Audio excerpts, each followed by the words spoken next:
All right. There we go. Hot in this room. It is. Never hot, and it's hot. It's not a good sign.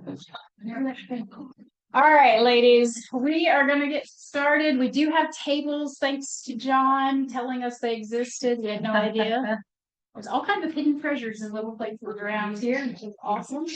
Before we get started, we're going to pray, and then we're going to sing Happy Birthday to Jane, because I know she would appreciate that attention so much. She did it to me. Turn off fair play. Oh, man. Lord, we are so grateful for this time together. We're grateful for the joy that we have in fellowship. I just ask your blessing on our time, and that we could honor you with our obedience in studying your word, and that we can bring you glory by drawing closer to you. In Jesus' name we pray. Amen. All right, I don't sing. Who's in choir? Miss Michelle. This week. Time based. All right, ready? Happy birthday to you. Happy birthday to you. Happy dear Jane. Happy birthday to you. All right, so we are going to dive in. We have PowerPoint. Lots of fascinating kinks covered this week. But just for giggles, I don't know why I didn't try to follow. We have an old TV. I didn't think the computer and the TV at home would talk to each other, so I didn't bother. I'm like, yeah, I'll get to church. I'll try it. Obviously, it worked out real well last week for those of you who were here. And I went home really irritated. It did not work. So I just Googled, how do I make my Asus talk to an LG? And there's a hidden key on that computer. When you hit the key, everything on the keyboard has a different function. Oh my gosh. So that button and a K, and it was like, bleep. So when I came back in here and I went, K, bleep, I was like, you gotta be kidding me. An entire 15 minutes with John on FaceTime and me crawling behind the TV. It's like, anyway, so in case anyone wondered, I still don't know how to use technology. So here we are. I'm much better in the kitchen, apparently, than I am anywhere else. So we are going to dive in today. Last week, we sort of broadcast that general overview. Cynthia! Yeah. Friends for Terry. Terry John's got stuff for you. Cynthia's like, they're making me work. It's not even like official. I love it. Okay, really quickly. I know Cynthia doesn't have a book. Anybody else is missing a book? No. I have one, but I left it at home. Can I use one? Daniel, you're fired. Punished immediately. Just teasing. I'm just teasing. You know what? There's a lot of integrity in that. Love it. I love it. So, yeah, here we go. So Cynthia's here. I'm very excited about that. For those of you who do not know Cynthia, Cynthia's the new youth pastor's wife. Yay. Awesome. They are here finally. John is also texting me like matters of business, apparently. Cynthia's brought papers for Terry. Did you make sure she was like church is also no comedy, sitcom, comedy, whatever. Anyways, I love it. But so last week when we got started, I feel like this skipped an entire slide of PowerPoint, which is great. I love it. So like I said, technology and Heather, we're best friends. Okay, there we go. All right, so just a brief overview. The idea that we are working forward for the next 7 weeks is to go from step 1 over here into the step 4 and 5 region. So as we talked about it, this is where we do exegesis. This is the there and then. And the idea is simply that when we read the text, that we grasp the text in their time. What was God saying to the original audience? What does that look like? This is where we do most of our study, most of our hard work. That step 2 there is to measure that gap. What's different between them and us? How does that matter? Sometimes that's just cultural. Sometimes it's covenant, old versus new. Sometimes it's situational, depending on what was happening with the particular character and the relationship with God. Once we get to figuring these sorts of things out, we can lift from the text whatever the theological principle happens to be. Maybe it's a core doctrine about God and who he is, his character. But once we lift that out, that principalizing bridge there is taking the principle from the there and then into the here and now. So you obviously see the differences. This is ancient. This is not. This is modern. That's us. And that's the work that we do. That's the general idea of it all. And so today we actually get to dig into it a little bit, which is going to be pretty fun. So for those of you who have ever gotten a card or a letter or a note that you've read and read and read over just multiple times over the years, has anybody ever had that happen? It might be a thank you note. Yeah, I would say show of hands. Who's ever had that happen? How many of you still have it? Can you give a synopsis of it? More or less? At least a few of the words. Do you remember any nuances from it? Maybe they crossed their T different ways, or they wrote their Y a particular way. Any of that kind of stuff? I just know it was my mother's handwriting when our first child came. There. Oh, nice. There you go. Who else? What else is it that you've kept? It might sound corny, but I kept all the love letters that Chuck and I wrote to each other. Us too, dating and Yeah. my grandchildren, of course. Oh, yeah, for sure. Those are special things, right? There's stuff you pull out and you look at over and over and over again, right? And it might not be that you pull it out every day and you look at it every day, but over the course of your lifetime, you'll look at it repeatedly. You might have a time where you miss somebody particularly and you think, I'm going to pull it back out. I want to read it, be more familiar again with them. I think sometimes when we've lost someone, what they've written matters the most. And this happened to me actually over the weekend because I dropped my recipe book. So I keep a large recipe book that's just like a 3-ring binder. So it's just favorite recipes over the years. I used to work as a pharmacy technician, and Mom will probably remember Betty Dabb that used to come in. She was this really petite little lady, and she wore a little bell, sounded like a fairy every time she came in. And she was, and she could cook. She was a great cook, and she had a lot of really old Moravian recipes, and she shared about 4 of them with me. And so when I broke my book, the binding just split. I spent Saturday afternoon on the floor picking it all back up and putting it back together, but all those recipes in Miss Dabb's handwriting were still there. And it was just neat to see because it was all the nuances of her personality and her handwriting. Like I just remembered a lot about her. She's been gone a while, obviously. But, when we lose someone, the material becomes really precious. And sometimes it's not even that we've lost them, but just that they're not here, right? That can be the case too. And so as we dive in today, my hope is that what we will do is just spend time becoming really familiar, looking at how certain words are used or the nuances of them, whether they're repeated over and over again, whether it's a pronoun here or there, just really getting into it and digging in and becoming really familiar with it. The idea is to read slowly. It's not to read in mass quantity, but to pick something and read it slowly and digest it, really and truly to scrutinize it. And if this will work, and let me do this, I will show y'all a video. Hopefully that does not be crazy, but one of the things that we are prone to do is we sometimes will read the text and we get into it and we go, okay, I've read the text. Now I'm going to go and I'm going to see what there is to read up on it in terms of study. Like I want to see what somebody else has said. I'm going to grab a commentary, or I might go to a podcast, right? So we read it and we want someone else to do the hard work for us, and that's not what we're going to do. And if this will please pull up and not be ornery, I'm going to show you all a funny video. Oh, it's going to be difficult though. Oh, there it is. Hold on. Let's see if it'll cast. And if it casts, if it'll let it share. Who knows, friends? Who knows? But if it doesn't, then I'm going to have to do a differently thing. Anyways, I'll have to do it later because it's not going to cast this while that's casting. Anyway, the point is that you don't want to skip over parts by reading and then letting someone else do the hard work for you. And we're really prone to that at times. Maybe we're in a hurry. And so that's what we're looking for. We want to be fed something really deep, really quickly. And so when we're studying, let's not do that. We're going to take a lot of time and go into this and look at the details. And so one of the things that we will do is that we are going to pray first. Remember how we talked about this with Tara Lee's prayers? The idea is that we want to guard our hearts against some of the common pitfalls. But in this case, when we're reading, one of the things we want to do is to try and observe. We want to see all that we can see. And her prayer that to me speaks to this specifically is just that we pray that God would reveal something new. John asked this question a lot in Deeper, but what's fresh this week, what we studied. And that's the idea. I want to see something new this week. And then from there, what's going to happen is that we're going to read and reread and read it again. So in case you didn't know, we're going to read a walk. When we start out with a text, you start out small. So what we'll start out with is specific words. We'll go word by word and look at each of them. And you look at the phrases. From the phrases, you look at the sentences. Next week, we'll take sentences and put them into paragraphs.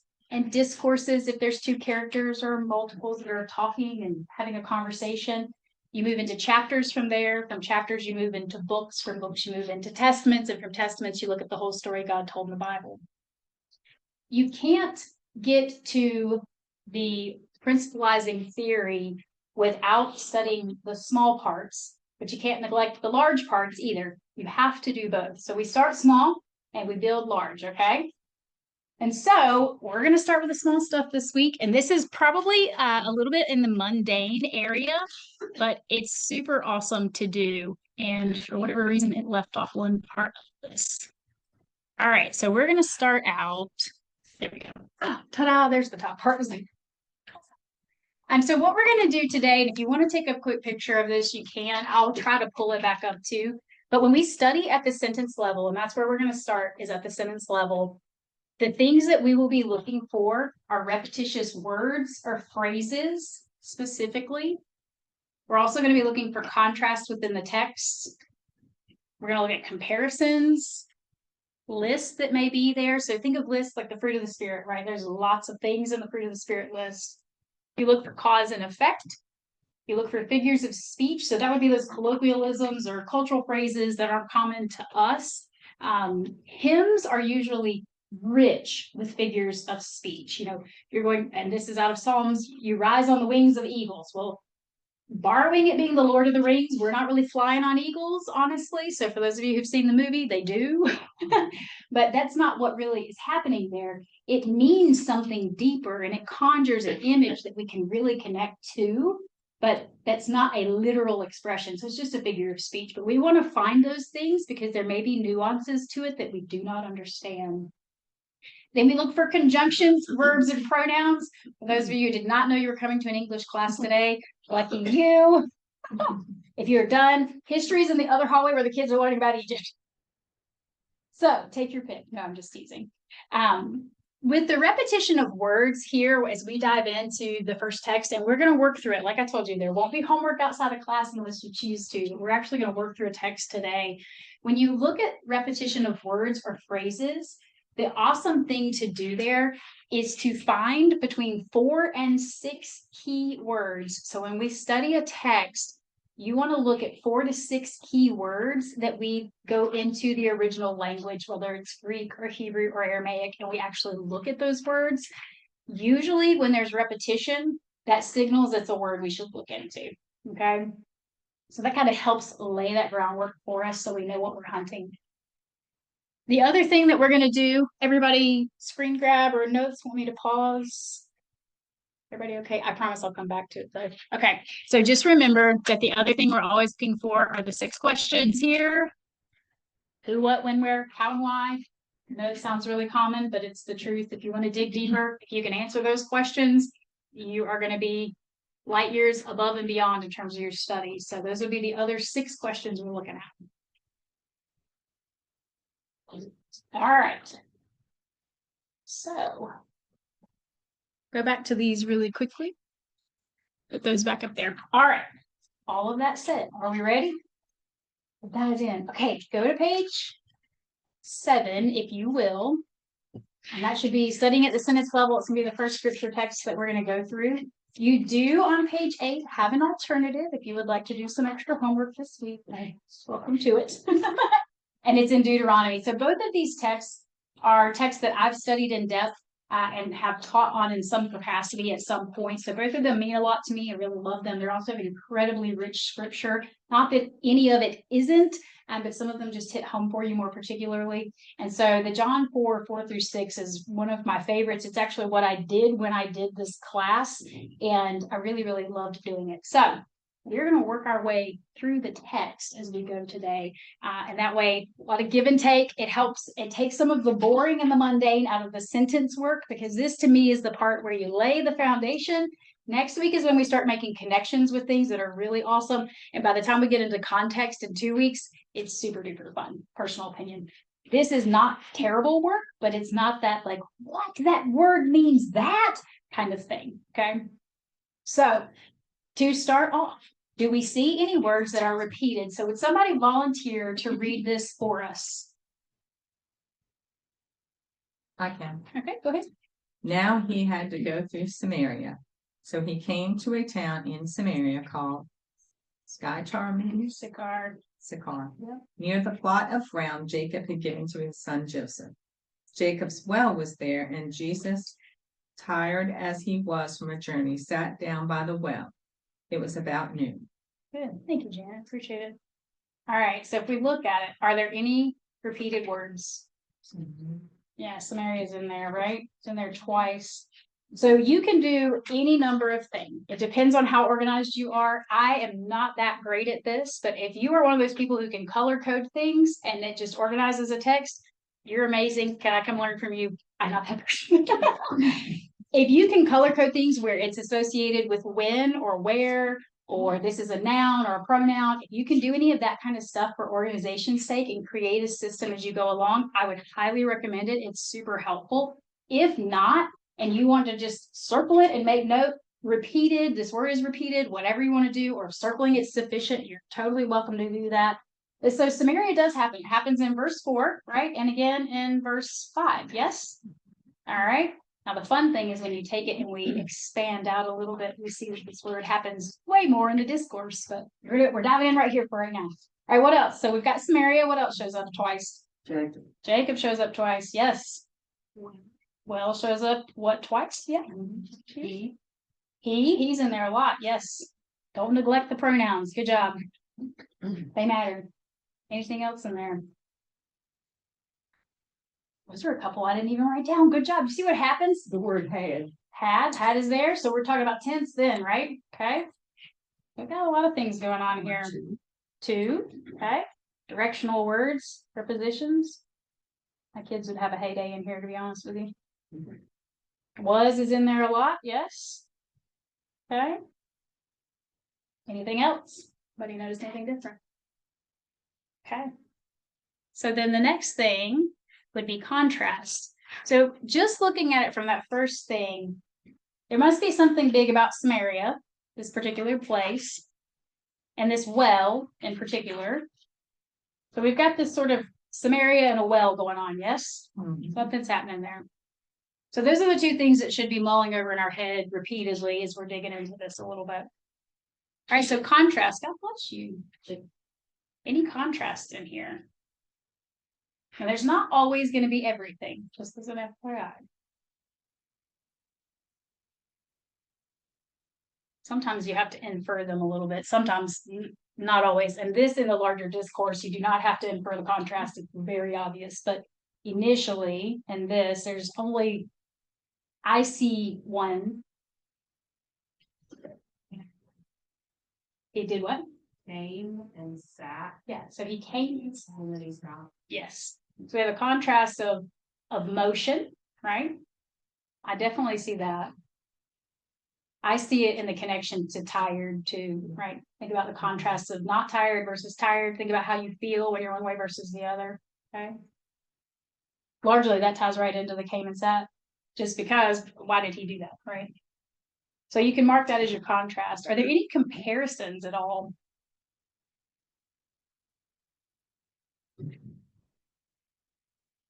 So then here, is that, I don't know what you mean. Yeah, no, you're good. So contrast sometimes can be sin and forgiveness. Sometimes it can be anger and peace. It can be those kinds of things, but you can have near and far, which also counts. So some of it is just looking for it to see. But yeah, you could have that he's come near to the plot of ground, right? It does infer that he was previously far from said plot of ground.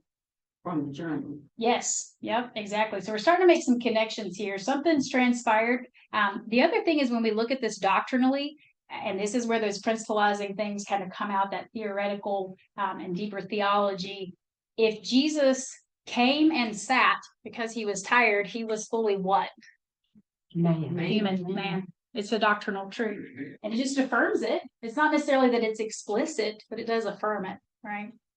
Those are the kinds of things those are steps on down, but you don't not make note of it. You want it there for later to see it too. So those are good points. All right, how about cause and effect? Cause and effect. Did something happen because of something? Are there any words that kind of throw you off a little bit? Where you're like, why would that be there? Had to go. Now, Had to go. Yep. All right, I heard had to go, and was it now? that something happened before we read Yes. this, so. Yeah, it's transitive, right? So now he had to go.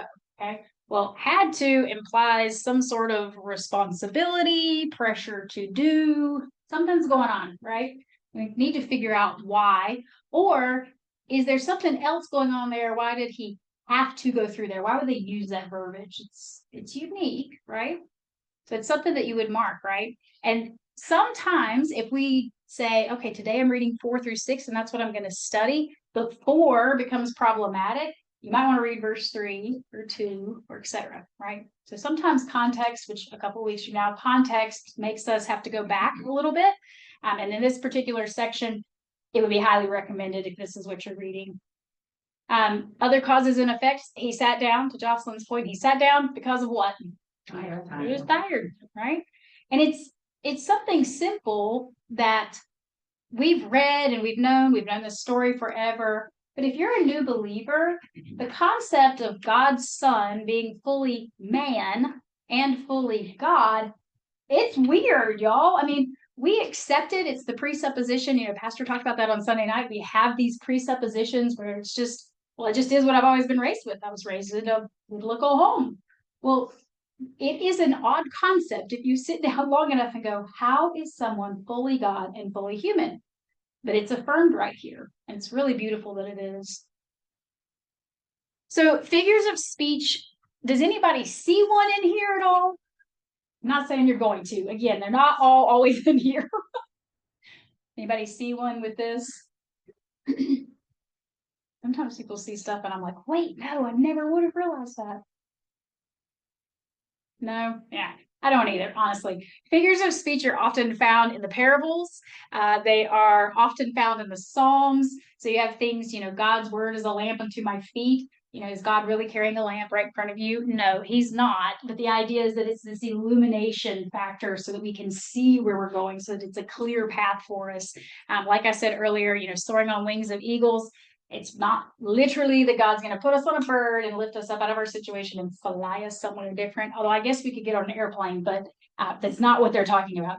So the idea, though, with figures of speech is always to paint a picture. And Jesus does it sometimes in the parables where he will paint a really strong picture for us that's illustrated in a way that we can understand in our soul while our brain may not quite comprehend it. That makes sense?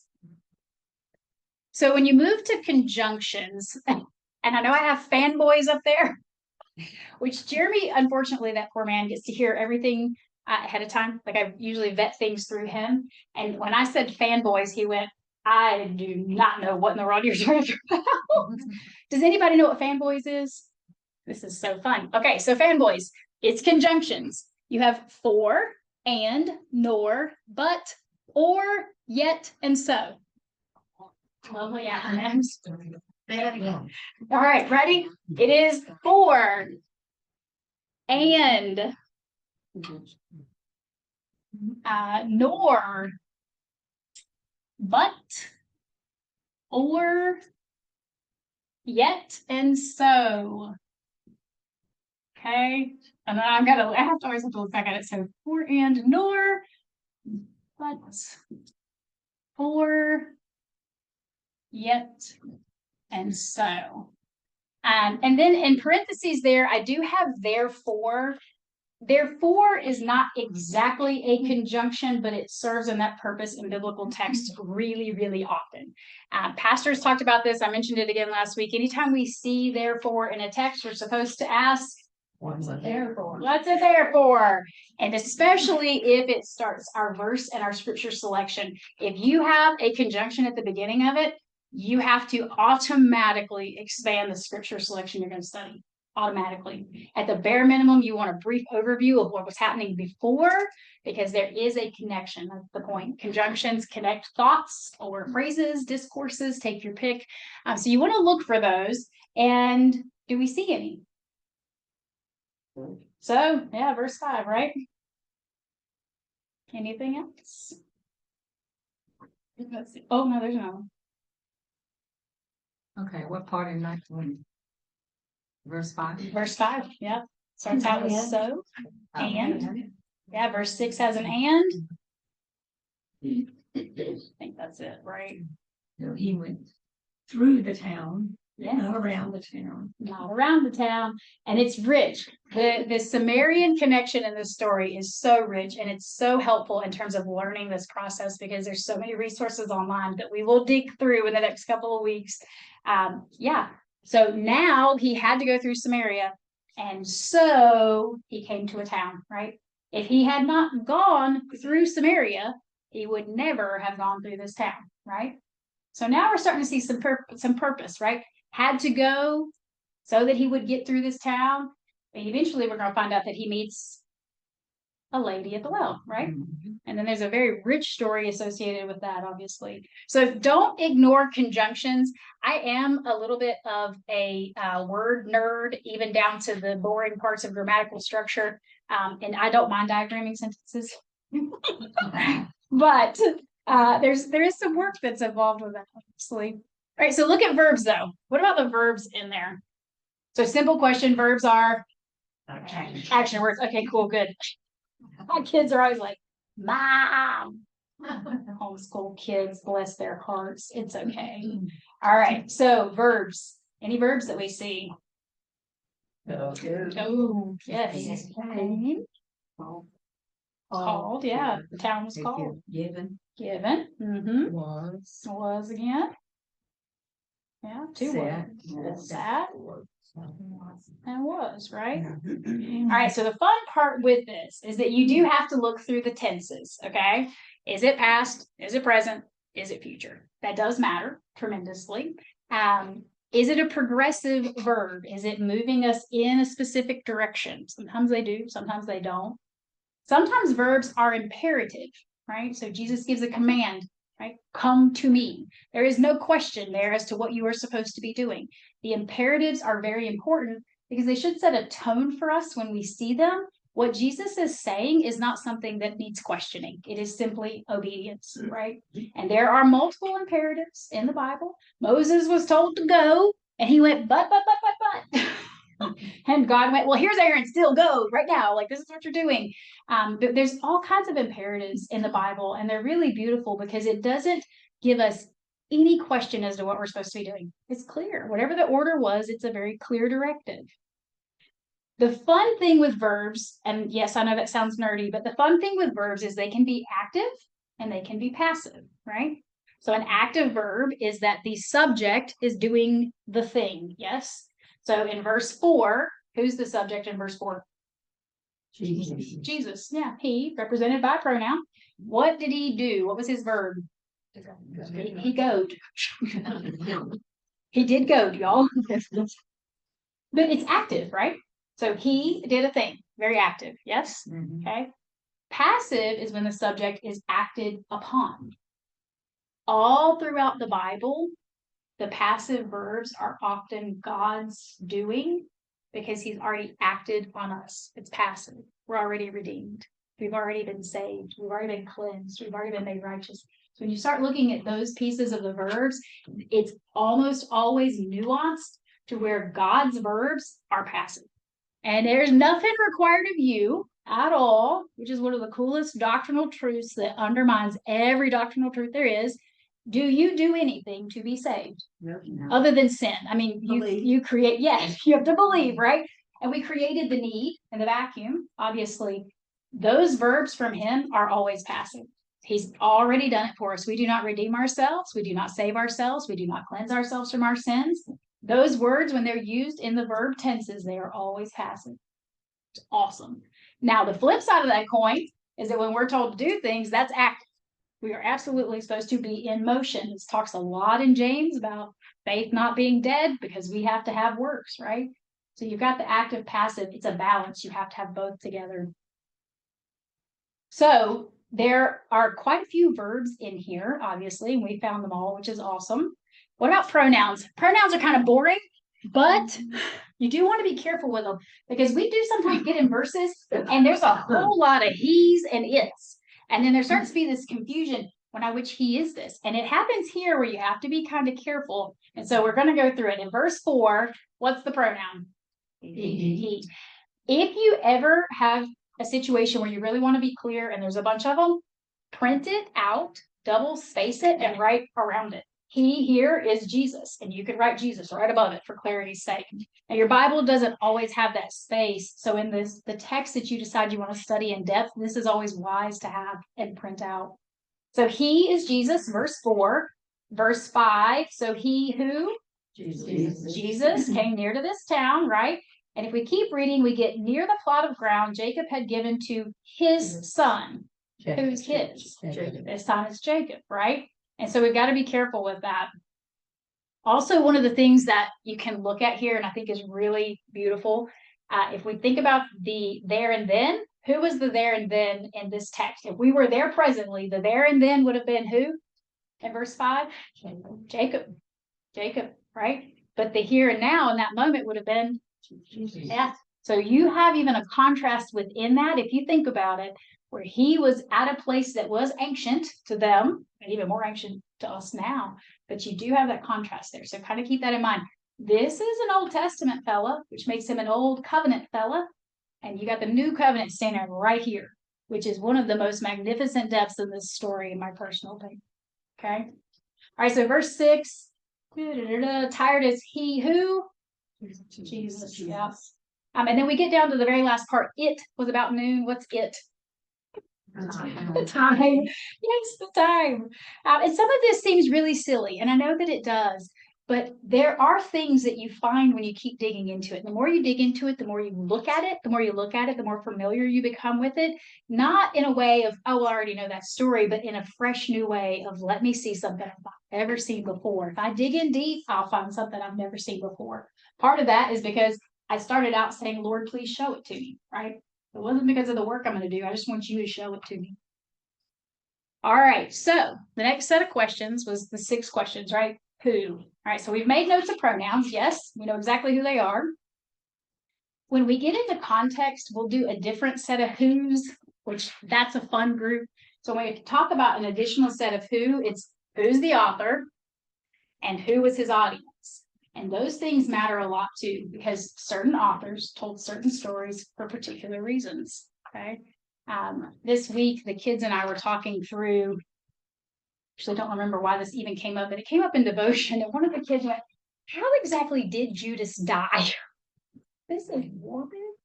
It's 9 and I'm not even through my second cup of coffee. But okay, we're going to talk about this. So obviously there's the 2 accounts, right? He either hanged himself or he burst open. Sorry for all of you who've eaten a cookie. Anyway, one of the 2 things happened. But for the kids, it was like, these are conflicting stories. The Bible is not telling the truth somewhere. So we had to talk through that, right?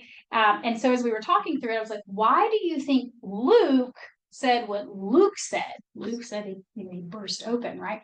Why would Luke do that? And Austin's like, well, he was a doctor.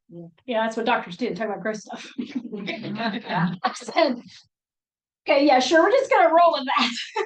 But the truth is that when we do dive into the who's, it's not just diving nitty gritty into this who, but the larger who that wrote it. And obviously we're always talking about God at the upper level here, but the author, the human author that God employed, who was he? What did he do for a living? Who was the audience he cared most about? Was he called to the Jews? Was he called to the Gentiles? Was he just keeping the history? That will matter, and we'll get to it. That's the stuff where I start having a lot of fun with this, but we will talk about that. So when we do who, it is the characters within, but it's also the who wrote it and to whom did he write. Those matter too, okay? When we start looking at what, and I guess, are y'all okay if I go forward? And I know y'all know what those questions are, but sometimes it's easy if you just see it, right? So if we move forward, what happened in the first verse? What was going on there? He went. Yeah, he went. Jesus was clearly on a journey. So the other questions we have to ask is, did he get in his Maserati? Did he hop on a camel? Was he on a donkey? In a wagon? These are questions we don't know the answer to, but sometimes we come to a text and we automatically impose our context. I go somewhere, I go in a car. Okay, so my journey is not long. It's also not dusty. It's climate controlled. It's very different, right? So I can go from here to there and I'm not tired when I arrive. Well, I mean, I might be, but I'm typically not as tired as he was, right? So those are the kinds of things you want to make sure you're being careful about. Sometimes that does matter. And sometimes cultural context can play a big role in what we think about those things. You know, we travel by car. Not everybody does. Some people walk everywhere. They ride their bike everywhere. So for them, that might have been the immediate image conjured up, but you want to make sure you ask those questions. All right, what about in verse 5? What's going on there?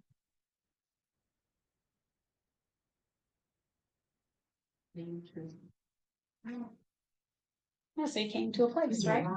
He arrived. So what's cool is that verse 4 is really general. And we could start having questions like, okay, well, did he come to Samaria or did he come to Sychar? Well, we can see very clearly verse 4 is generic, 5 is more specific. Okay, so it's the same thing like saying, oh, well, I went to Galatia, but then I landed up in Colossae, right? Okay, town, region, that's the big difference there, okay? So yeah, we get something more specific, but even more pinpointed than that, Jesus stops on a piece of ground that belonged to who? Jacob. So verse 6 says that Jacob's well was right there. Interesting, right? Okay, so if you're a new believer, do you know what Jacob's well was? I mean, half the time, even a mature believer does. I have no idea what in the world Jacob's well is, right? So let me see if we can stop this. Well, actually, yeah. I'm gonna stop this share and I'm going to show you guys a resource. Or you ladies, sorry. Sometimes I do that where I say, hey, you guys, but y'all aren't guys. You're gals. So, yeah, this is my mom's fault. Oh, why is it not still broadcasting up there? All right, so let's see if we can rebroadcast really quickly and extend it to the TV. But not with the ad on it. Come on, little computer. Sometimes when you have to go back and forth, it doesn't stop the sharing, interestingly enough. Extend, but don't do that. All right, hold on, y'all. I want y'all to be able to see this. So one of the resources that's in the front of your book is the BibleStudyTools.com website. Has anybody ever used it? Is that the thing with the blue letter Bible? Not quite, but it's a similar type resource. It's a good question. Yes. All right, here we go. This is probably going to make this work then. You have to connect and disconnect. This is a lot of craziness. Yes, let Heather House share your screen. Please and thank you. That's not what I want you to show. Hold on, guys. Sorry, ladies. Sorry. All right, where's my PowerPoint? Let me make this stop sharing if I can. This is awesome. Like I said, technologically challenged. This is why I have books. Lots of books, y'all. Books are friendly. Oh, yay. There it is. Okay, perfect. All right. So this is BibleStudyTools.com. And anytime you come across something in your text that maybe you're sort of familiar with, or you think you're totally familiar with, or maybe you have absolutely no idea. And it might be that it's a place like Sychar. We might not know what that is. We might not know what Jacob's well is. You know, you think about a new believer that you might be discipling. Is the Old Testament the first place they start? No. It's typically not. It's overwhelming material. There's all these things, and God's asking for sacrifices. I mean, Old Testament's not where they start. To start in John is actually really common for a new believer that you disciple. But then they get to something like John 4, and it talks about Jacob's well. Well, they may not even know who Jacob is. If they don't know who Jacob is, they definitely don't know what his well is, right? That's just the truth of the matter. So a Bible dictionary is actually a really helpful tool, and BibleStudyTools.com is one of my favorites. I use it a lot to answer questions. And so if you come to the website, what will happen is you have several different options. Okay, so you can use a quick reference dictionary. Obviously, you've got Baker's and Easton's and Hitchcock's. You've got the King James Dictionary and Smith's Bible Dictionary. Take your pick as to what you use. If I remember correctly, I usually use the one that is under Smith's. Yes. Please keep sharing. Okay, perfect. All right. So what happens with Smith's Bible Dictionary is it'll give you some generic information. Everybody sees all that stuff that's there. But if you scroll down, just like a dictionary that has all the tabs on it, A through Z, you can just read if you're really, wanting to just read the dictionary. You can do that, pick a letter and go. Or you can come down here to the filter option and you can type in what you're looking for. So if I type in Jacob, and the internet works really well, and the Wi-Fi operates, it would pre-populate for Jacob and Jacob's well. The Wi-Fi is not going to do it today, so we're going to see if it'll let us go through the letter instead. Hopefully it will. So with the J, once you click on it, it gives you all of these awesome options. We're going to try one more time. Ah, there we go. Ta-da! See, y'all, you just have to talk sort of nice to it, I guess. But what I love about a Bible dictionary, and you can buy copies, like hard copies too. They're great. And they're not going to be exhaustive just because they don't have the ability to be without being huge. So the online resource is amazing. But if you type it in, because you don't know what Jacob's well is, it will pull this information up. And we'll see something repetitive here, right? It's a deep spring in the vicinity of Shechem, also called Sychar, right? Isn't that cool? And it gives you more information. And this is where it becomes super rich. How many of you have a well? All right, like, what, am I the only one who lives in the middle of nowhere? Kelly's like, okay. Love it. That was cute. Question. Yes, ma'am. Go ahead. Back up.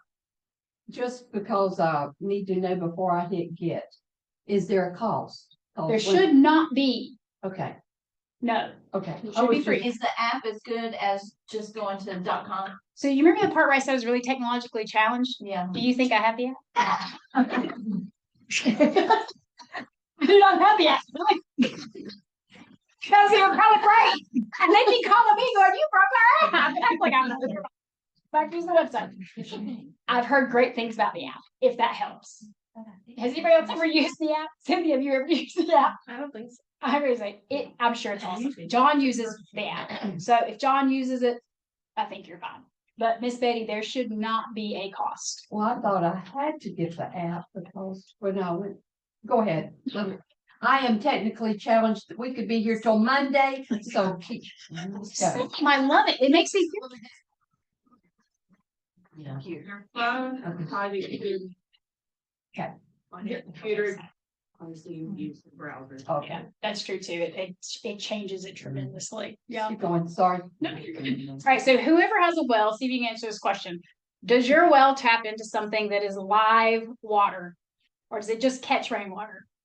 No, live water. It's live water. It's live water. But Jacob's well, interestingly enough, was about 9 feet in diameter and 75 feet deep. But at some seasons was dry, and at others it had water in it. Do you know why? Is it just It caught rain. Jacob's well is not a live well. It is not a living water well. It is a cistern. So when we read well, our immediate context is the kind of well I have in my backyard that they dug really, really deep and made a big mess in my yard, but now we have water, which is amazing. My concept is live water. There's a spring that goes through it. That's what I'm tapped into. So when I read well, I think, okay, that's what they have. But then later, when this lady and Jesus get into a conversation, it's really clear they're not talking about the same thing. She does not have his concept of a living well and living water. The reason for it is Jacob's well was a cistern. They dug it wide and they dug it deep so that it would catch all the rain from all the rainy season so that they would hopefully have water to sustain them until the next rainy season came. Now tell me that doesn't change your perspective of this text tremendously. But if you just read Jacob's well and you go, Jacob's well, okay, I don't know what a well is, yay, we just move right on. You miss it. Yeah. This is one of my favorite texts for a reason, honestly. And this website is awesome. So if you like to read a dictionary, it's really good for just general reading. But if you like to study, it's also very helpful. So try and use it if you can. I know it's in the book at the very beginning. At least I believe it is. If it's not, I'll put it in all the videos. Yeah, perfect. There you go. It also has tons of other stuff. There's maps and atlases. There's all kind of literary pieces that's in there. We'll work through some of it too. But it's super, super handy. So sometimes you'll run into things too, like propitiation. You might run into the word hyssop. I mean, some of these things you're like, I don't know what that is, but we just glaze over it a lot of times without really digging into it. So that's where the nitty gritty of looking at each word by word, it plays a role. Okay. Questions so far? Okay. All right. So when was this happening? Do we have an answer for when? Well, noon is the only answer we've got. Yes, so far, right? According to the NIV, that is the only answer we have so far. So one of the other things that you can do and use here, hopefully this will pull up for me. And okay, I will say this, I don't like ads. They drive me crazy. So if the app doesn't have ads on it, even if you have to pay for it, Betty, because that makes me bananas. So one of the other really cool things on Bible study tools is that you can do a side-by-side comparison of tons of translations. So, we talked about that the first week where you want to make sure you're reading different translations, but sometimes having 6 or 7 Bibles out is a lot. So you can come in here on Bible study tools. Obviously, we have here, there's a compare translations. I pre-picked John. You pick chapter 4. It gives you all your verses. So then what will happen is you can see is we get a comparison of all of these different translations. And so noon is actually verse 6. And we start to see some different information, right? So Holman says that it was what? 6 in the evening. ESV says it was 6 hours. Yeah, 6 hour. Get down to the message. We have noon again, 6 hour again, NIV is noon again. So we have some different information here, which goes to speak to the fact that time was told differently. So you need to dig into that a little bit more too, right? If you compare translations and there's discrepancies, always make a note. I need to look into that more. Why is that different? What's the 6th hour? What's noon? What's 6 in the evening? Why is it 6 in the evening? Or so was the message, yes? The message was 6 in the evening. Yeah. Not to discredit it in any capacity because it can be a very useful tool to use. So sometimes it's the time of day. Here it's the time of day. Sometimes it's whether we're in the Old or the New Testament. That matters too. It can be a situation of we know the day of the week. John actually asked this in D group last night of a specific piece out of, was it out of John? It was out of John. He was like, what day of the week was it? We all kind of went, got 1 out of 7 chance of being right here. Let's make some guesses. So sometimes it's the day of the week, and that can play into the Jewish calendar more than anything, honestly. Month out of the year, that mattered too, because different things were going on for them culturally and religiously in terms of tradition. I mean, Passover happened at a particular time for a particular reason. Maybe it's a specific holiday. It could be testaments, right? The old or the new. The other thing to always keep in mind when you're looking at the when of a text is it pre-Christ's human appearance or is it post-Christ's human appearance? Where does it fall in his timeline? That matters a lot.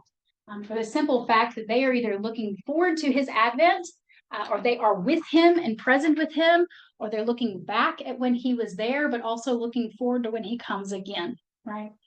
So those things matter. They'll shift some of the perspective in the text a little bit.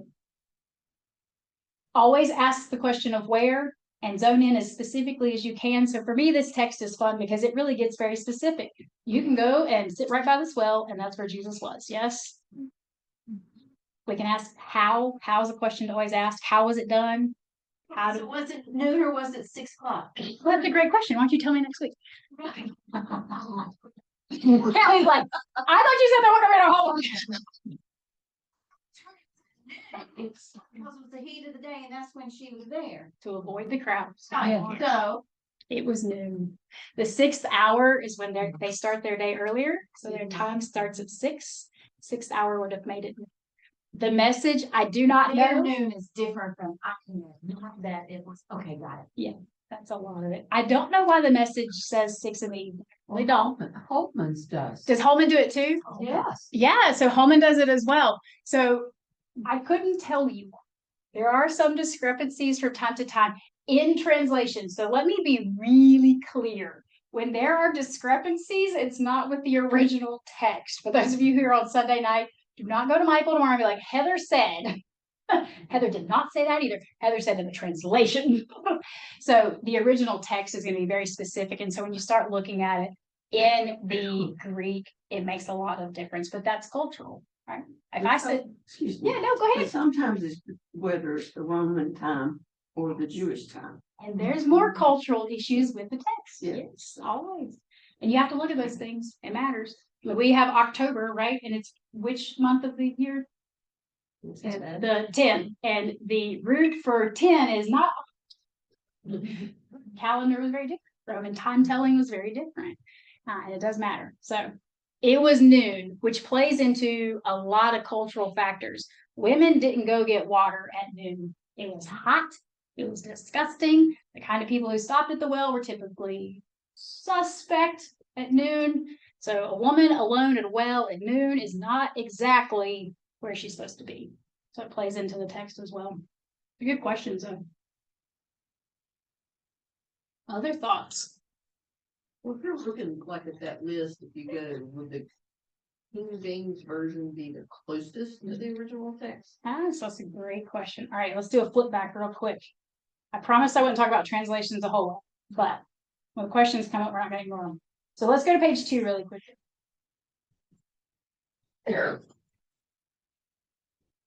At the very top of page 2, in the guide for studying, it says text. So you always want to compare your passage with at least 3 translations.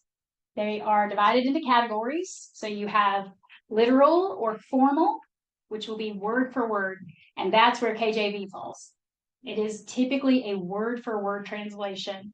They will change the order of the words because in the original Greek, when you read it word for word, it's disjointed. How many of you have studied French or Spanish?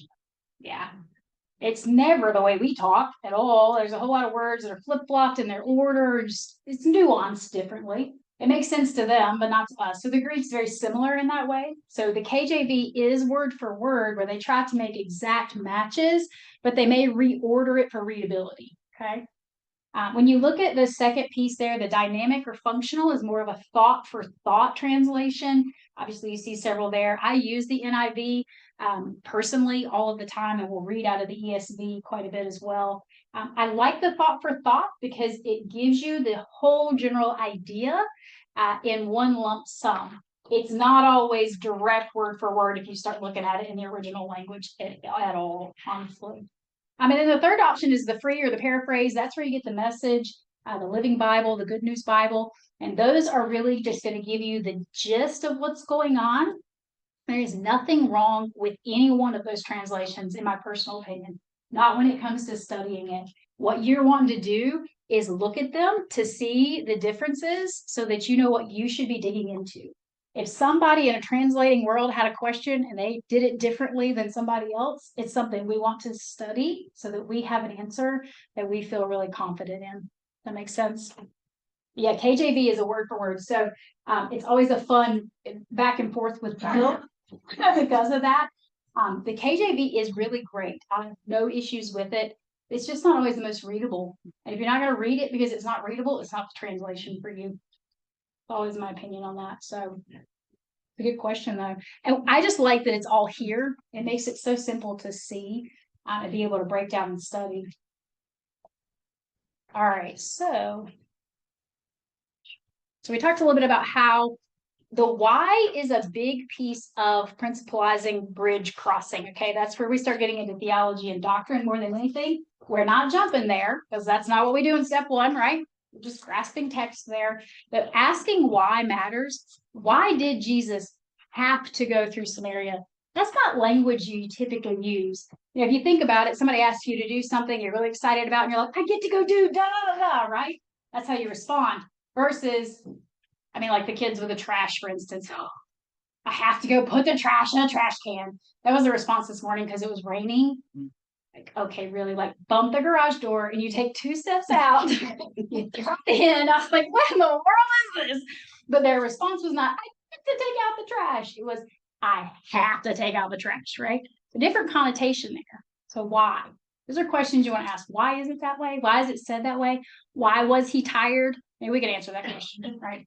He was on a journey. He was probably on foot.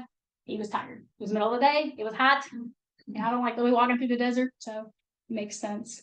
Unfortunately, you always hear a lot of people say, well, I have to go to church to pass. If I get good. Yeah, that's a mind reframe. You get to go. You start thinking culturally about that across the globe. You get to go to church. That's Or awesome. you have to because you really want to. Yes, that's true. Yeah, you're compelled to, right? Mhm. Very different perspective on it for sure. So those are the last 6 questions that we answer: the who, what, when, where, how, and why. But this is what we do. This is the initial work that we do.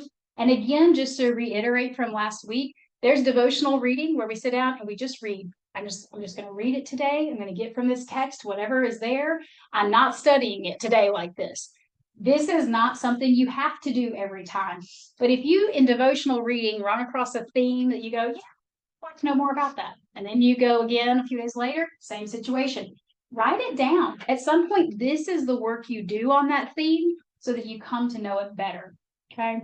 I don't ever want anyone to go, if I have to do this every time I read my Bible, I'm not going to read my Bible. But this is what happens when you really want to dig deep, or you have to teach, or you have an unbelieving friend who says, well, those 2 texts disagree with each other. Why would I read that Bible? That doesn't make any sense to me. I can't trust it. Well, then you go and study it, be able to explain it to them, defend your faith. This is why we do those sorts of things.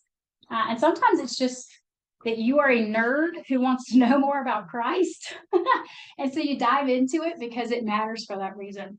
I think it's just the best thing that you can study, honestly. And so that's why I love this. So sometimes this week is sort of like, okay, let me find the pronouns. Okay, what are the pronouns in here? And it's tedious. The beautiful thing is that it didn't take that long for us to work through it. We're learning the process. You can buzz through this part pretty quickly normally, and you move on to the meat pieces where you're like, oh, what about that? What about this place? What's that culturally? So you do it all in one sitting. It's not that bad, honestly. So if this was sort of ho-hum for you, just know that it doesn't take an hour every time we go through 2 verses. Any questions? Okay, let me see if I can show you on my funny video because it's really funny and I have like 2 minutes. I need to make this stop though. And I don't even know where all this stuff is. PowerPoint, let's close this. Hold on just a second. Did everybody get a cookie? Because I don't want them going home with me.